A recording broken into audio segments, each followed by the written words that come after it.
सीता की निंदा करने वाले धोबी के पूर्व जन्म की कहानी।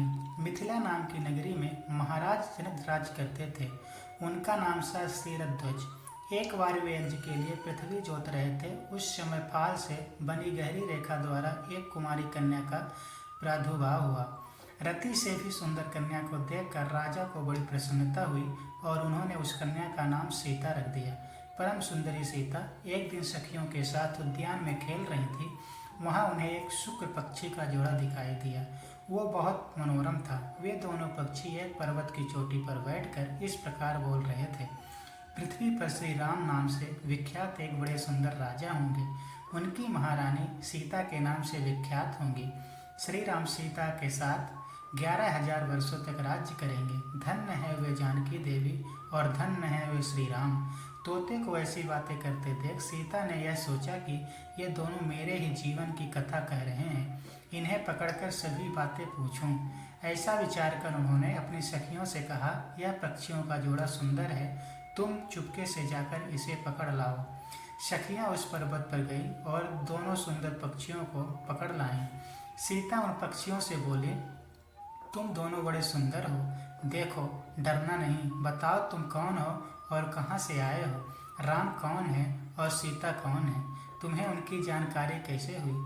सारी बातों को जल्दी जल्दी बताओ, भय न करो। सीता के इस प्रकार पूछने पर दोनों पक्षी सब बातें बताने लगे। देवी वाल्मीकि नाम से विख्यात एक बहुत बड़े महर्षि हैं। हम दोनों उन्हीं के आश्रम में रहते हैं। महर्षि ने रामायण नाम का एक ग्रंथ बनाया है जो सदा मन को प्रिय जान पड़ता है। उन्होंने शिष्यों को उस रामायण का अध्ययन भी कराया है।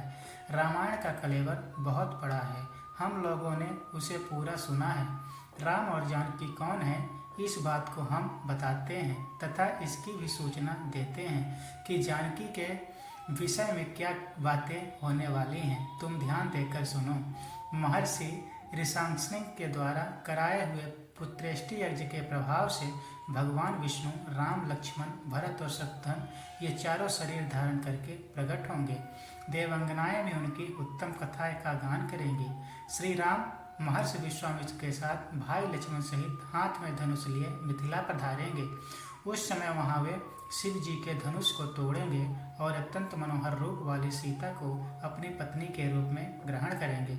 फिर उन्हीं के साथ श्री राम अपने विशाल राज्य का पालन करेंगे। ये तथा और भी बहुत सी बातें वहाँ हमारे सुनने में आई है। सुंदरी, हमने तुम्हें सब कुछ बता दिया, अब हम जाना चाहते हैं, हमें छोड़ दो। पक्षियों की अत्यंत मधुर बातें सुनकर सीता ने उन्हें मन में धारण किया और पुनः उन दोनों से पूछा, राम कहाँ होंगे? वे किसके पुत्र हैं और कैसे हैं? वे आकर जानकी को ग्रहण करेंगे।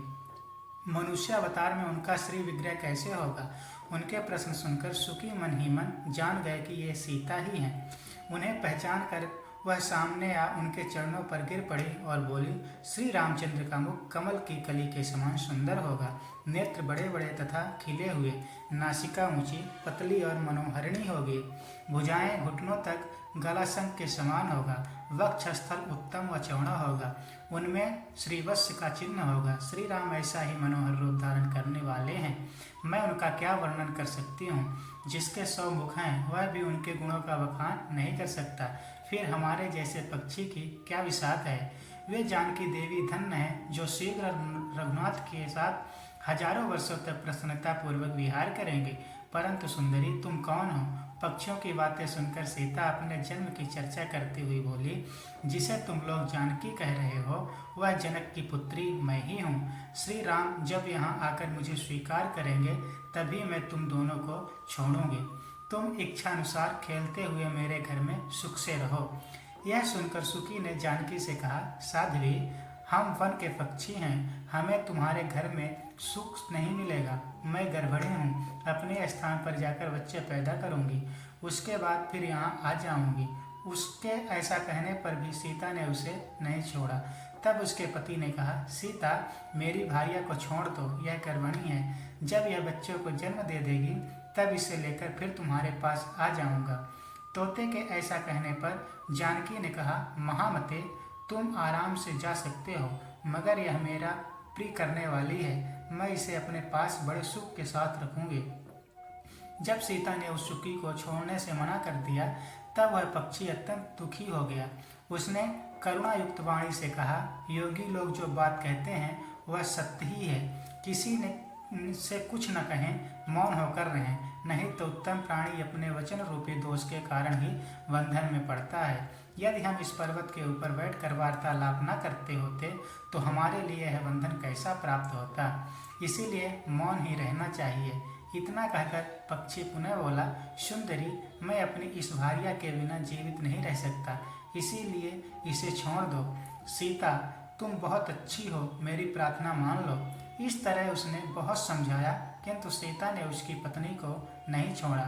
तब उसकी भार्या ने क्रोध और दुख से व्याकुल होकर जानकी को शाप दिया, अरे, जिस प्रकार तू मुझे इस समय अपने पति से अलग कर रही है, वैसे ही तुझे स्वयं भी गर्भणी की अवस्था में श्री राम से अलग होना पड़ेगा। यह कहकर पति वियोग के कारण उसके प्राण निकल गए। उसने श्री रामचंद्र जी का स्मरण तथा पुनः पुनः राम नाम का उच्चारण करते हुए प्राण त्याग दिया। इसीलिए उसे ले जाने के लिए एक सुंदर विमान आया और वह पक्षिणी उस पर बैठकर भगवान के धाम को चली गई। भार्या की मृत्यु हो जाने पर पक्षी शोक से आतुर होकर बोला, मैं मनुष्यों से भरी श्री राम की नगरी अयोध्या में जन्म लूंगा तथा मेरे ही वाक्य से इसे पति के वियोग का भारी दुख उठाना पड़ेगा। यह कहकर वह चला गया। क्रोध और सीता जी का अपमान करने के कारण उसका धोबी की योनि में जन्म हुआ। उस धोबी के कथन से ही सीता जी निंदित हुई और उसे पति से वियुक्त होना पड़ा। धोबी के रूप में उत्पन्न हुए उस तोते का साथ ही सीता का पति से बिछोह कराने में कारण हुआ और वे वन में गई थे। बोलिए सियावर रामचंद्र की जय।